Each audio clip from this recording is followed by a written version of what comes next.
여러분, 지난 한 주간 하나님 더 많이 바라보셨습니까? 많은 시간 더 하나님께 시선을 고정하셨습니까? 어찌하여 대답이 없으십니까? 뜬금없는 질문에 당황하는 분이 계실지도 모르겠습니다. 하지만 뜬금없는 질문이 아닙니다.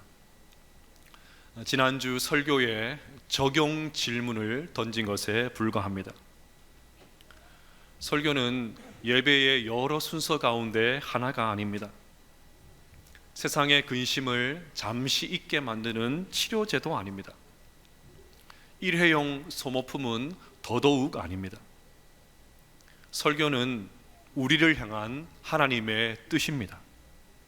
그러니 마음판에 새기고 그 말씀을 붙들고 씨름해야 됩니다. 그래서 시간이 갈수록 더 깊어지고 더 발전하고 하나님 보시기에 더 아름다운 존재로 세워져야 됩니다. 하지만 우리의 현실은 그렇지 못할 때가 많은 것 같습니다. 은혜를 받은 것 같다가도 곧 시들해집니다. 이제는 하나님 앞에서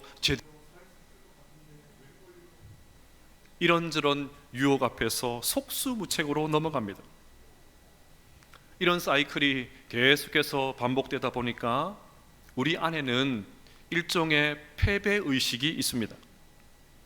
나는 온전한 그리스도인으로 그리스도의 장성한 분량까지 자라지 못한다는 것입니다. 과연 그럴까요? 낙심하거나 포기해서는 안 됩니다. 어린 아이들의 걸음마를 생각을 하면 이해가 쉽습니다. 어린 아이들은 걸음마를 배우면서 아마도 수천 번은 더 넘어지는 것 같습니다. 그래서 걸음마를 배울 때 걷는 것보다 더 중요한 것이 넘어지는 것입니다. 아이가 온전하게 걷기 위해서 반드시 넘어지는 횟수를 채워야 됩니다. 그런데 넘어지는 것은 어른이 되었다고 해도 예외가 아닙니다.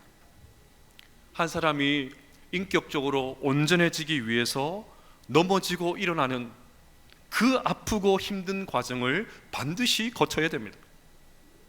신앙의 여정도 마찬가지입니다. 한번 은혜 받았다고 사람이 금방 달라지지 않습니다. 한 사람이 하나님 앞으로 돌아오는 데는 많은 시간이 걸립니다. 또 일단 돌아왔다 해도 그가 진정으로 하나님을 섬기는 사람으로 바뀌는 데에는 또다시 많은 시간이 필요합니다. 어쩌면 평생 걸릴지도 모릅니다. 분명 우리의 삶, 우리 성도의 삶은 해피엔딩입니다. 천국이 기다리고 있으니까 해피엔딩이 맞지요. 하지만 그 여정 속에는 늪과 수렁과 사막과 낙심과 우겨쌈과 넘어짐과 실패와 유혹과 또 변심이 있습니다. 누구나 다 그렇습니다. 저는 계속해서 야곱의 삶을 들여다보면서 한 사람이 하나님 앞으로 돌아와서 제대로 서기까지 정말로 오랜 시간이 걸린다는 것을 새삼 느끼게 됩니다. 최영철 시인은 웃자노라는 시에서 이렇게 노래했습니다.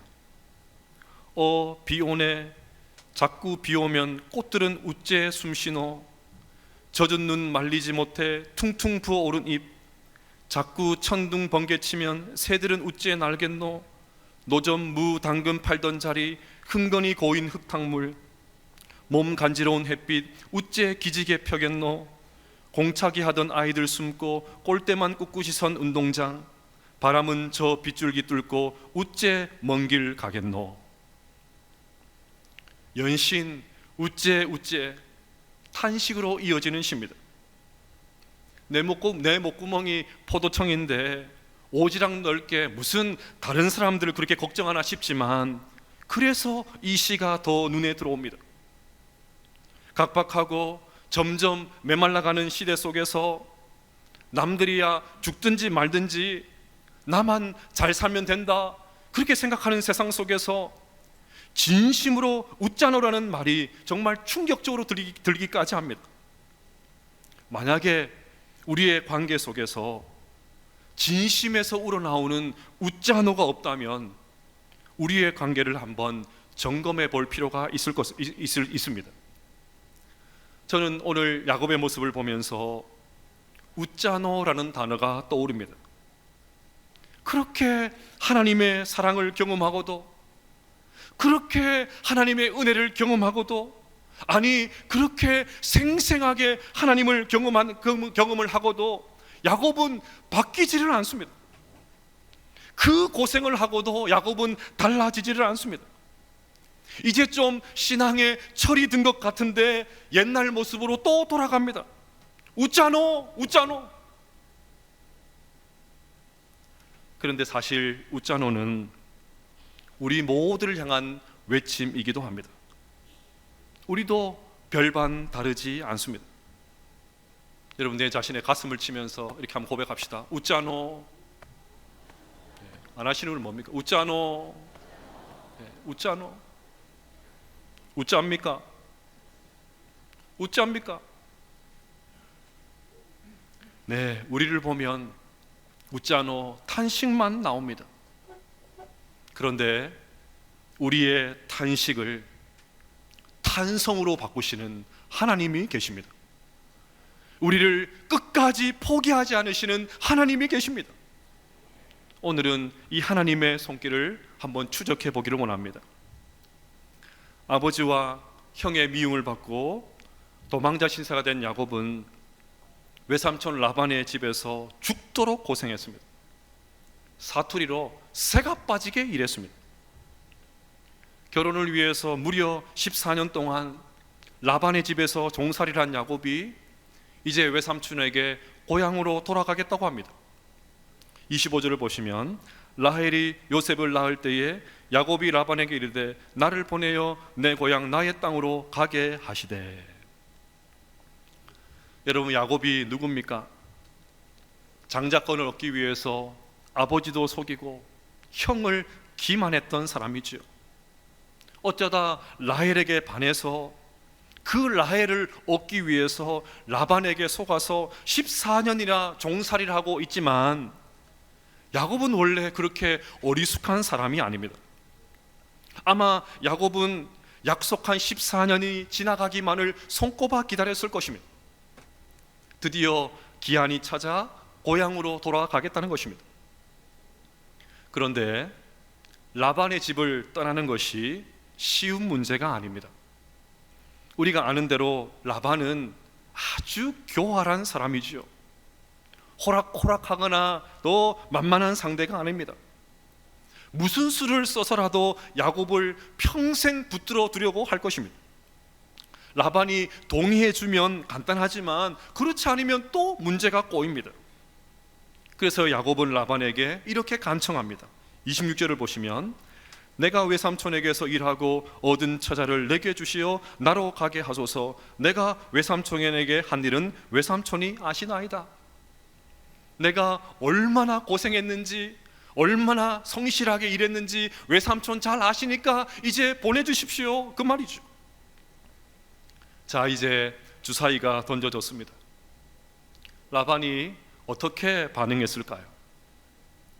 순순히 허락해 줄 라반이 아닙니다. 또 그러면 이야기가 재미가 없습니다. 우리의 예상대로 라반은 야곱을 보내지 않습니다. 끝까지 야곱을 물고 늘어집니다. 27절부터 보시면 라반이 그에게 이르되 여호와께서 너로 말미암아 내게 복 주신 줄을 내가 깨달았노니 네가 나를 사랑스럽게 여기거든 그대로 있으라. 또 이르되 내 품삯을 정하라. 내가 그것을 주리라. 라반이 곰곰이 생각을 해보니까 야곱이 집에 들어온 이후에 양이 많아졌습니다. 유목사회에서 양은 재산 목록 1호이지 않습니까? 그러니 라반은 야곱과 함께한 14년 동안 거부가 되었던 것입니다. 라반에게 야곱은 황금알을 낳는 거위, 그야말로 축복의 통로였습니다.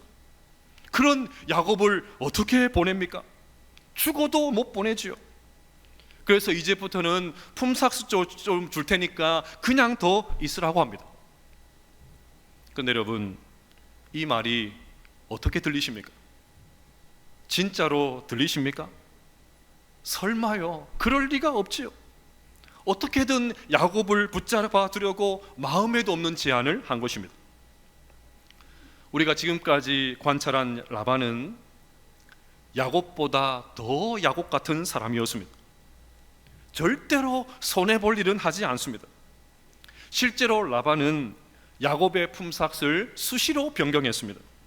오죽하면 야곱이 이렇게 말했겠습니까? 31장 6절부터 보시면 그대들도 알거니와 내가 힘을 다하여 그대들의 아버지를 섬겼거늘 그대들의 아버지가 나를 속여 품삯을 10번이나 변경하였느니라. 나중에는 라반에게 대놓고 직접 말합니다. 31장 41절을 보시면 내가 외삼촌의 집에 있는 이 20년 동안 외삼촌의 두 딸을 위하여 14년, 외삼촌의 양떼를 위하여 6년을 외삼촌에게 봉사하였거니와 외삼촌께서 내 품삯을 10번이나 바꾸셨으며. 라반에게 야곱은 사이가 아니었습니다. 그냥 종이었습니다. 야곱을 이용해서 수익만 따내면 그만입니다. 라반이 얼마나 지독했는지를 알 수 있는 대목이 31장 39절과 40절에 나옵니다. 물려 찢긴 것은 내가 외삼촌에게로 가져가지 아니하고 낮에 도둑을 맞았든지 밤에 도둑을 맞았든지 외삼촌이 그것을 내 손에서 찾았으므로 내가 스스로 그것을 보충하였으며 내가 이와 같이 낮에는 더위와 밤에는 추위를 무릅쓰고 눈붙일 겨를도 없이 지냈나이다. 야곱은 라반의 양떼를 지키기 위해서 잠도 제대로 자지를 못하고 야생에서 지냈습니다. 그런데도 짐승에게 물려서 상처를 입은 양이 생기면 야곱이 다 변상해야 됐습니다. 도둑 맞은 것이 있으면 전부 야곱이 다 물어내야만 했습니다. 진짜 지독하죠. 이렇게 지독한 라반이 순순히 야곱에게 품삯을 준다는 것 말이 되지 않습니다. 무슨 꿍꿍이가 있는 것이 틀림없습니다. 그런데 야곱도 막상 떠나려고 하니까 가진 것이 하나도 없이 덩그러니 가족들만 데리고 가는 것이 쉽지 않았던 것 같습니다. 수중에 돈 한 푼도 없이 빈털터리로 돌아갈 수 없지요. 야곱이라고 왜 금이 한양하고 싶은 마음이 없었겠습니까? 야곱과 같은 부류의 사람들은 더 보란듯이 잘 되어서 고향에 가고 싶은 그런 생각이 들기 마련이죠. 이런 야곱의 마음이 30절 하반절에 나옵니다. 그러나 나는 언제나 내 집을 세우리까? 외삼촌은 저 때문에 거부가 되셨는데 내 꼴을 보십시오. 내 집을 언제 좀 세웁니까? 그 말이죠. 그래서 32절에서 야곱이 이렇게 제안합니다. 오늘 내가 외삼촌의 양떼에 두루 다니며 그 양 중에 아롱진 것과 점 있는 것과 검은 것을 가려내며 또 염소 중에 점 있는 것과 아롱진 것을 가려내리니 이 같은 것이 내 품삯이 되리다. 여러분, 보통 양은 무슨 색깔이죠? 흰색이죠. 염소는 또 무슨 색깔입니까? 검은색입니다. 그러니까 점이 있거나 줄무늬가 있거나 검은색 양은 전부 다 변종이에요. 마찬가지로 흰 점이 있거나 하얀 염소도 변종입니다. 그러니까 여러분, 변종의 수는 많지 않습니다. 그 수가 그렇게 많지 않으니까 변종양, 변종염소 있는 것들 중에서 또 변종양, 변종염소가 생기면 달라는 것입니다. 라반의 입장에서 보면 나쁘지 않죠. 최상의 제한입니다. 개체수가 많지도 않은 것을 달라고 하니까 라반은 아마 속으로 쾌재를 불렀을 것입니다. 자, 거래가 체결되었습니다. 그런데 여기서 또 문제가 생깁니다. 그냥 순순히 거래할 라반이 아니지요. 34절부터 36절까지 같이 한번 읽어보겠습니다. 시작. 라반이 이르되 내가 내 말대로 하리라 하고 그날에 그가 순염소 중 얼룩무늬 있는 것과 점 있는 것을 가리고 암염소 중 흰 바탕에 아롱진 것과 점 있는 것을 가리고 양 중에 검은 것들을 가려 자기 아들들의 손에 맡기고 자기와 야곱의 사이를 사흘길이 뜨게 하였고 야곱은 라반의 남은 양떼를 치니라.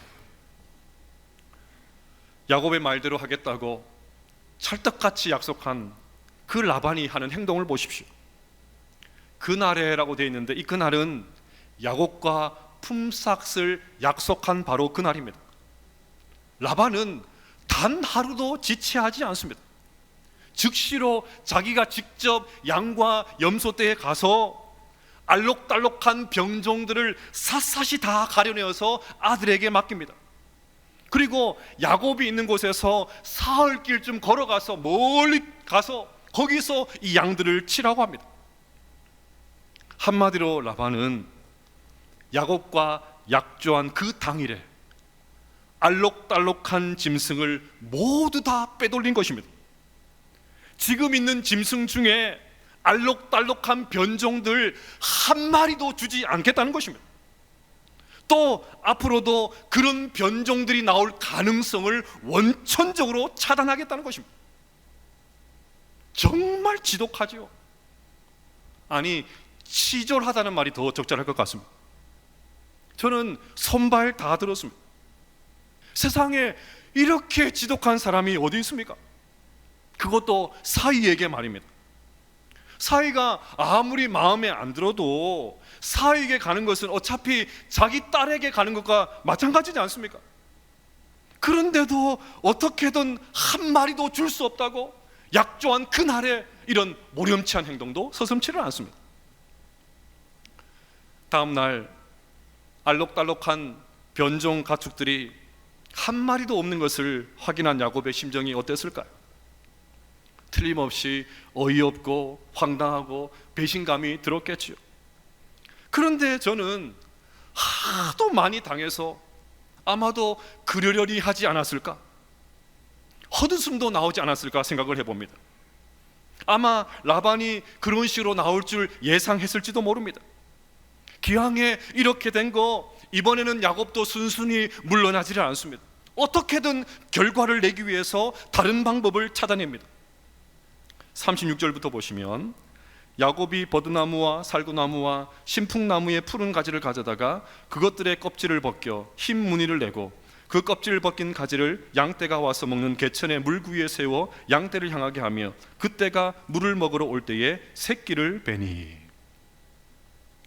야곱은 버드나무, 살구나무, 신풍나무의 가지를 껍질을 벗겨가지고 알록달록하게 만들었습니다. 또 그것을 짐승들이 주로 교미하는 개천 앞에 세워놓습니다. 알록달록한 나뭇가지를 보면서 짐승들이 교미를 하면 아마도 알록달록한 변종들이 많이 나올 거야, 그런 기대를 가지고 그렇게 했습니다. 저는 어릴 적에 이 대목을 읽을 때마다 이해가 되지를 않았습니다. 아니, 너무 웃겼습니다. 웃으셔야 되는데 너무 웃겨서요. 무슨 성경이 판타지 소설도 아니고 무슨 만화에나 나올 법한 껍질 벗겨서 세웠더니 막 그런 애들이 나왔다. 이게 도대체 무슨 말인가 이해가 되질 않았어요. 더 황당한 것은 39절입니다.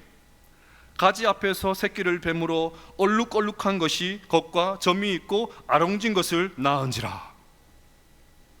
야곱이 마치 이런 조치를 했기 때문에 알록달록한 변종들이 막 순풍순풍 나왔다, 그렇게 기록을 해놨습니다. 43절은 한술 더 뜹니다. 이에 그 사람이 매우 번창하여 양떼와 노비와 낙타와 나귀가 많았더라. 야곱이 이런 말도 되지 않은 행동을 했기 때문에 야곱이 막 번창했던 것처럼 마침내 거부가 되었다고 분명하게 기록을 해놨습니다. 여러분, 알록달록한 나무 껍질을 보고 교미한 짐승들이 알록달록한 변종을 출산했다, 그것도 다량으로 출산했다. 그럼 어떻게 이해해야 될까요? 신학자들도 여기서 여러 가지 주장을 내놓습니다.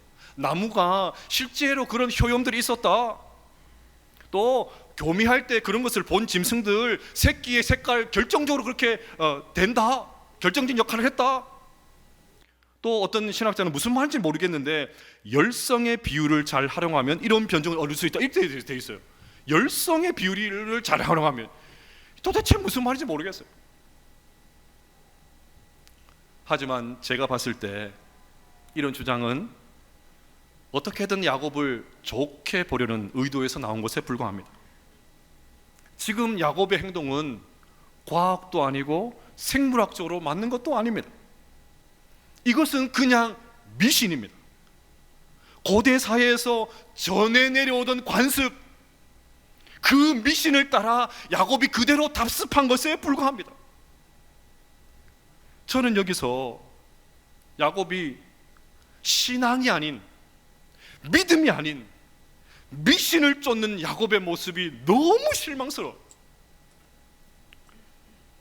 14년간을 그 고생을 하고도 야곱은 별로 달라지지 않았습니다.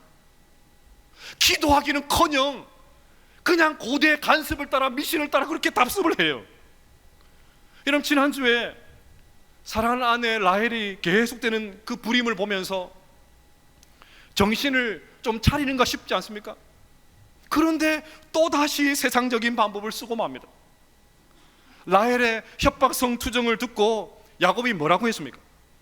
그대를 임신하지 못하게 하시는 이는 하나님이시니 내가 하나님을 대신하겠느냐? 틀림없이 생명은 하나님께서 주신다고 고백을 했어요. 여러분, 이것은 인간의 생명에만 해당되는 말씀이 아니지 않습니까?